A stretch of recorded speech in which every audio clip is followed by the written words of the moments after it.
सुप्रभात।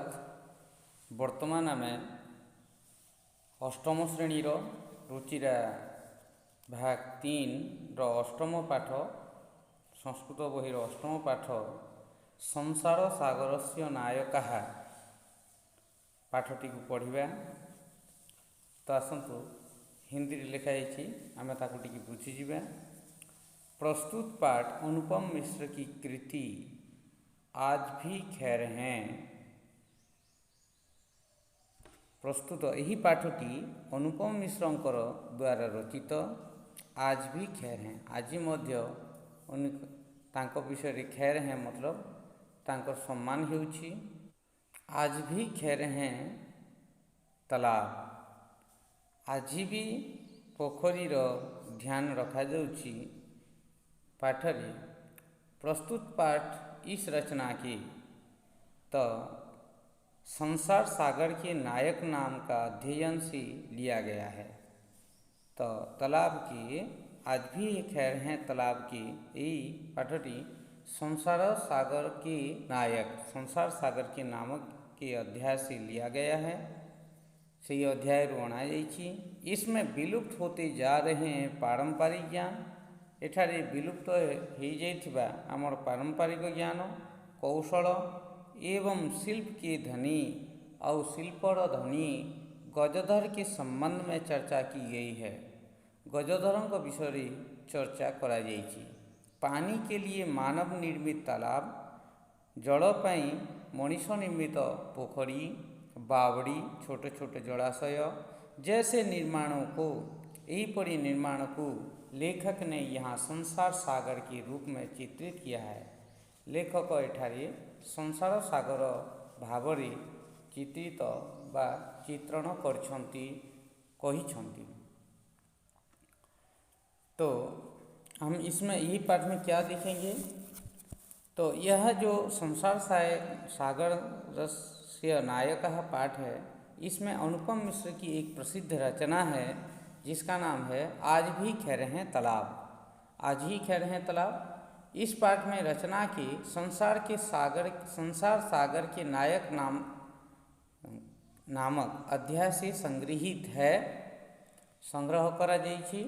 यहाँ लेखक ने मानव निर्मित तालाब, एठारे लेखक मनुष्य निर्मित पोखरी आदि को संसार सागर का नाम दिया है।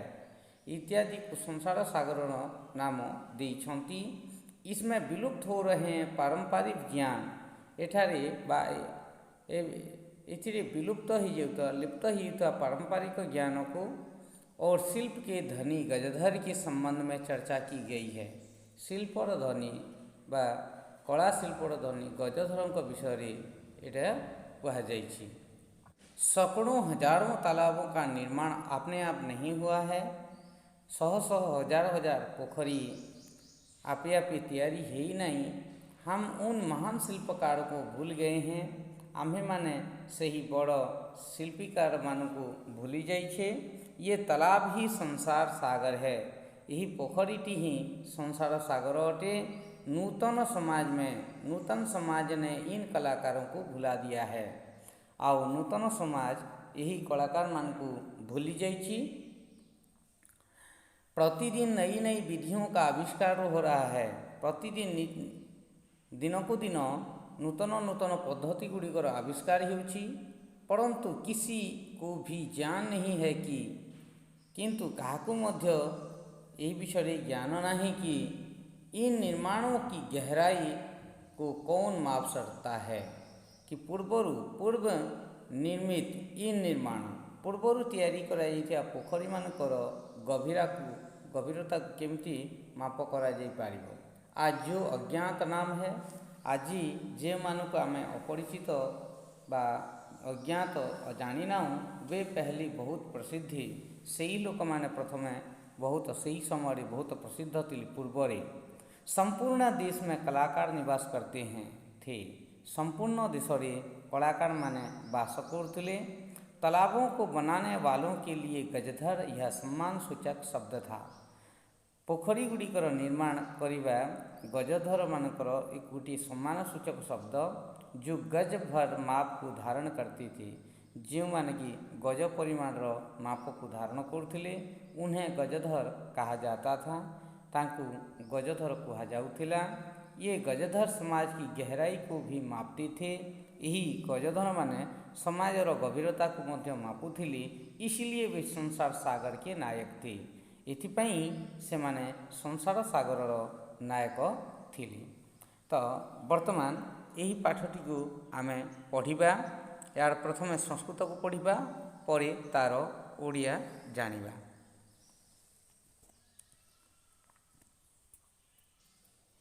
के आसन ते अज्ञात नाम्नः शतशः सहस्रशः तडागाः सहसैव शून्यात् न प्रकटीभूता इमे एव तडागाः अत्र संसारसागराः इति। एतेषाम् आयोजनस्य नेपथ्ये निर्मापयितॄणाम् एककं निमातॄणां च दशकम् आसीत्। एतत् एककं दशकं च आहत्य शतकं सहस्रं वा रचयतः स्म।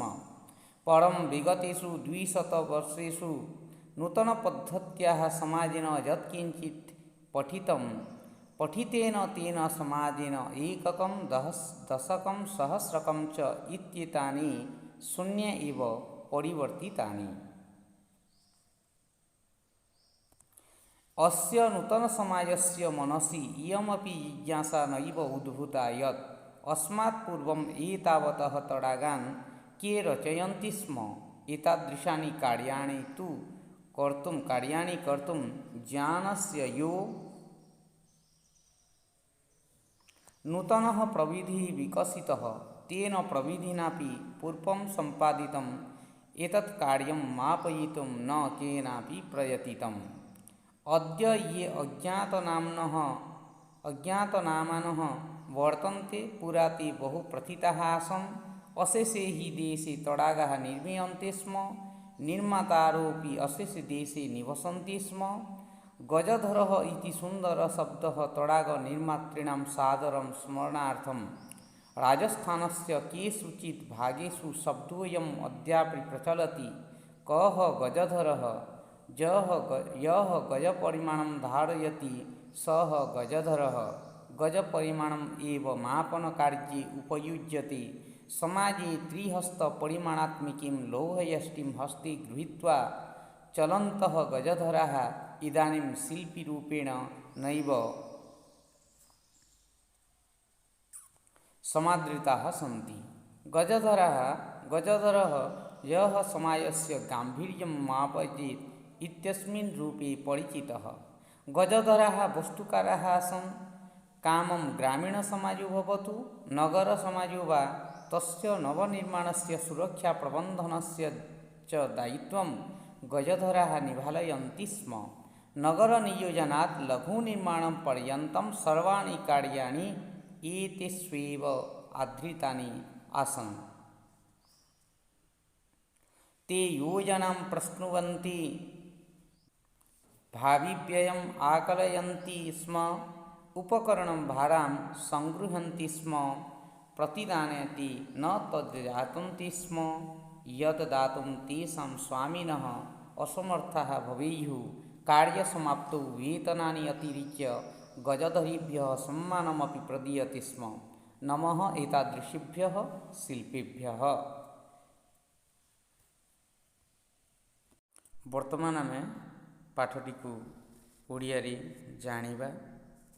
के आसन कह कौ के बोली क्यों माने आसन बोले थिले ते माने से माने अज्ञात नामनः बहुवचन अच्छी अज्ञात बा अपरिचित व्यक्ति माने के आसन ते अज्ञात नामनः। ते अज्ञात नामनः के आसन से अपरिचित बा अज्ञात लोक माने किए क्यों माने थिले। शतशः सहस्रशः तडागाः शतशः बोले सहशः सहस्रशः हजार हजार तडागाः बहुवचन अच्छी पोखरी गुड़िक सहसैव सहसा एव हठात ही शून्यात् शून्यरु न प्रकटीभूता आपे आपे प्रकटीभूता आपे आपे हेई नाहांती। शह शह हजार हजार पोखरी गुड़िक शून्यरु आपे आपे हेई नाहांती। इमे एव तडागाः यही ତଡ଼ାଗ ବା ପୋଖରୀ ଗୁଡ଼ିକ ହିଁ ଅତ୍ର ଏଠାରେ ବା ଏହି ପାଠରେ ସଂସାର ସାଗର ହାଇତି ସଂସାର ସାଗର ବୋଲି ଏତେଷାଂ ଏଗୁଡ଼ିକର ଆୟୋଜନର ନେପଥ୍ୟେ ପଛରେ ନିର୍ମାପୟିତॄଣାମ ଏକକମ୍ ନିର୍ମାଣ କରୁଥିବା ବ୍ୟକ୍ତିଙ୍କର ଏକକମ୍ ନିର୍ମାତॄଣାମ ଚ ଦଶକମ୍ ଆସୀତ୍ ଓ ତିଆରି କରୁଥିବା ଲୋକମାନଙ୍କର 10 ଜଣ ଥିଲେ। ଠିକ୍ है।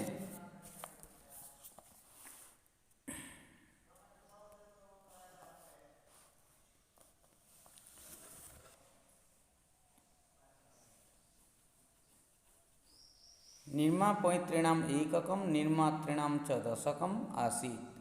तो यह इकाई व दहाई गुणित कर होकर 100 तथा 1000 की रचना करते थे।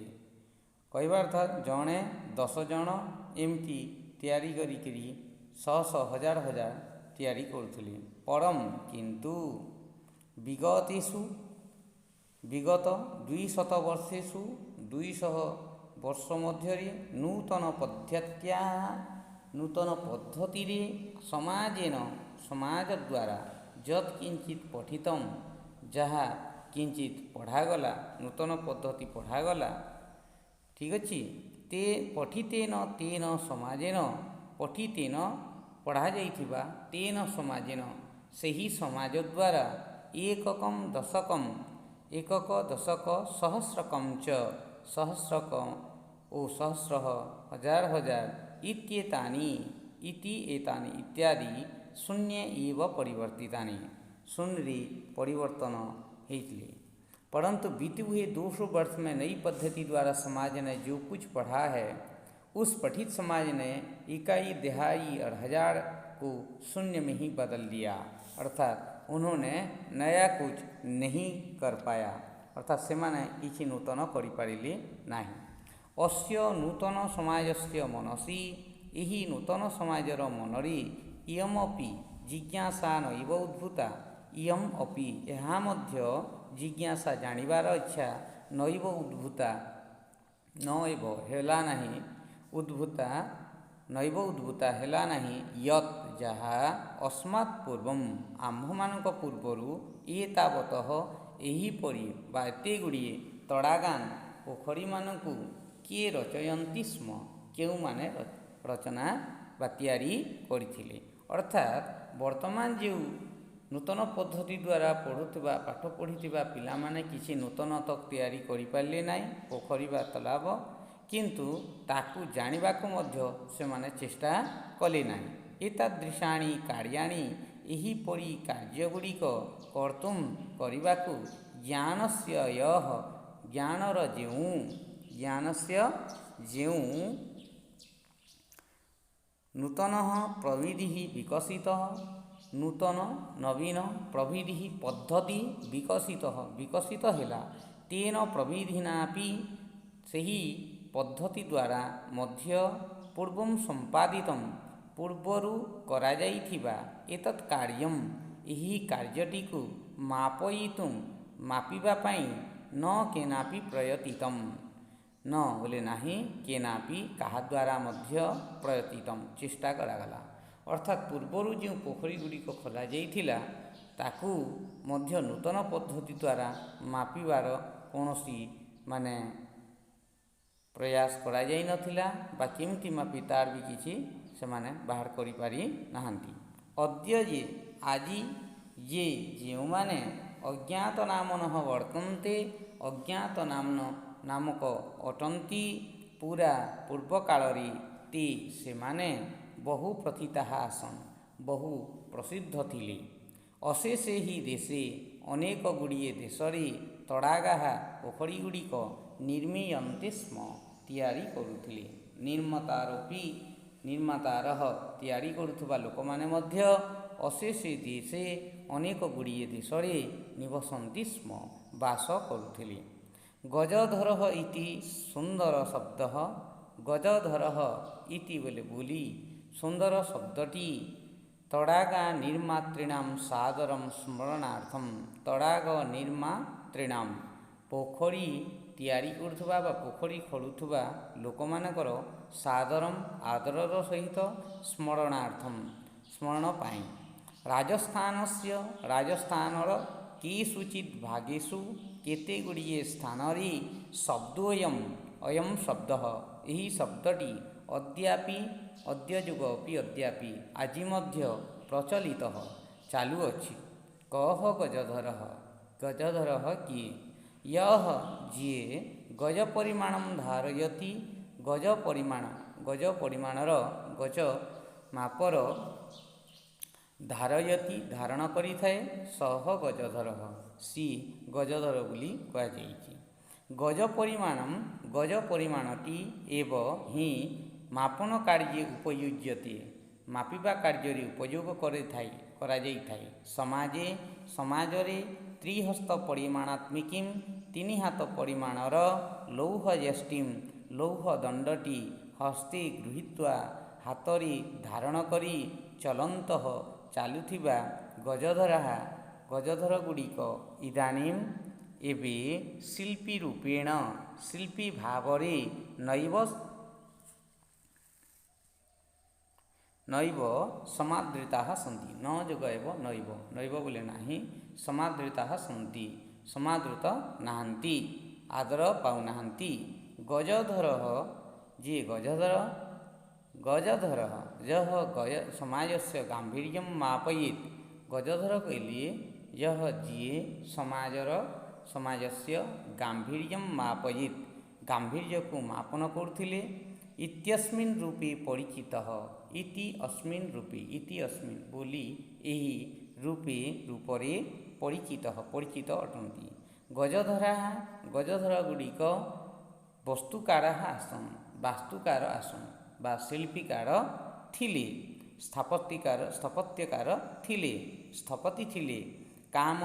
କାମଟି ଗ୍ରାମୀଣ ସମାଜ ଭବତୁ ଗ୍ରାମୀଣ ସମାଜରେ ଗ୍ରାମ ଅଞ୍ଚଳରେ ହେଉ ନଗର ସମାଜ ବା କିମ୍ବା ନଗର ସମାଜରେ ତସ୍ୟ ନବନିର୍ମାଣସ୍ୟ ତାଙ୍କର ନବନିର୍ମାଣର ସୁରକ୍ଷା ପ୍ରବନ୍ଧନସ୍ୟ ଚ ସୁରକ୍ଷା ପ୍ରବନ୍ଧନର ଚ ଓ ଦାୟିତ୍ୱକୁ ଗଜଧରମାନେ ନିଭାଲୟନ୍ତି ସ୍ମ ନିଭଉଥିଲେ ଅର୍ଥାତ୍ ତାହା ସେହି କାର୍ଯ୍ୟଟିକୁ ସମ୍ପାଦନ କରୁଥିଲେ।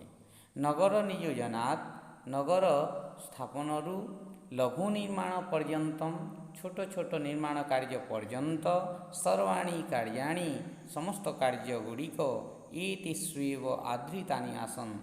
ଏତେଷୁ ଏବ ଏମାନଙ୍କ ମଧ୍ୟରେ ଏମାନଙ୍କ ଦ୍ୱାରା ହିଁ ଆଧାରିତ ହେଉଥିଲା।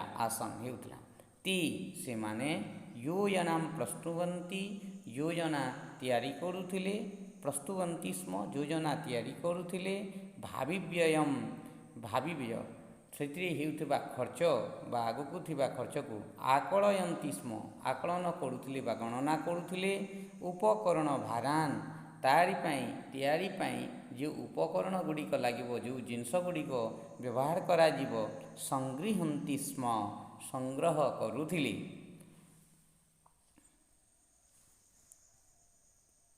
ପ୍ରତିଦାନେ ପ୍ରତିବଦଳରେ ତେ ସେମାନେ ନ ତଦ୍ଯାଚନ୍ତେ ସ୍ମ ନ ବୋଲେ ନାହିଁ ୟତ୍ ତଦ୍ ବୋଲେ ତାହା ଯାଚନ୍ତେ ସ୍ମ ମାଗୁଥିଲେ ନ ତଦ୍ଯାଚନ୍ତେ ସ୍ମ ତ ସେମାନେ ସେମିତି କିଛି ମାଗୁନଥିଲେ। ୟଦ୍ ଯାହା ଦାତୁମ୍ ଦେବାକୁ ତେଷାଂ ସ୍ୱାମିନଃ ସେମାନଙ୍କର ମାଲିକ ଯାହାର କାର୍ଯ୍ୟ କରୁଥିଲେ ସେହି ମାଲିକ ଅସମର୍ଥାଃ ଭବେୟୁଃ ଅସମର୍ଥ ହେବ। କାର୍ଯ୍ୟ ସମାପ୍ତୌ କାର୍ଯ୍ୟ ସରିଲା ପରେ ବେତନାନି ଅତିରିଚ୍ୟ ବେତନାନି ତାର ଦରମା ଅତିରିଚ୍ୟ ଦରମାକୁ ଛାଡ଼ି ଗଜଧରେଭ୍ୟଃ ଗଜଧରମାନଙ୍କୁ ପାଇଁ ସମ୍ମାନଟି ମଧ୍ୟ ପ୍ରଦୀୟତେ ସ୍ମ ପ୍ରଦାନ କରାଯାଉଥିଲା। ନମଃ ଏତାଦୃଶେଭ୍ୟଃ ଶିଳ୍ପୀଭ୍ୟଃ ଏହିପରି ଶିଳ୍ପୀକାରମାନଙ୍କୁ ନମସ୍କାର। ଶିଳ୍ପୀମାନଙ୍କ ପାଇଁ ନମସ୍କାର। ରଖିବା। ପାଠଟିକୁ ଆମେ ଓଡ଼ିଆରେ ଜାଣିଲେ ଏହାକୁ ଆମେ ନିଜେ ଦେଖିବା ଓ ଅନ୍ୟ ସାଙ୍ଗମାନଙ୍କୁ ମଧ୍ୟ ଜଣାଇବା। ଓମ୍।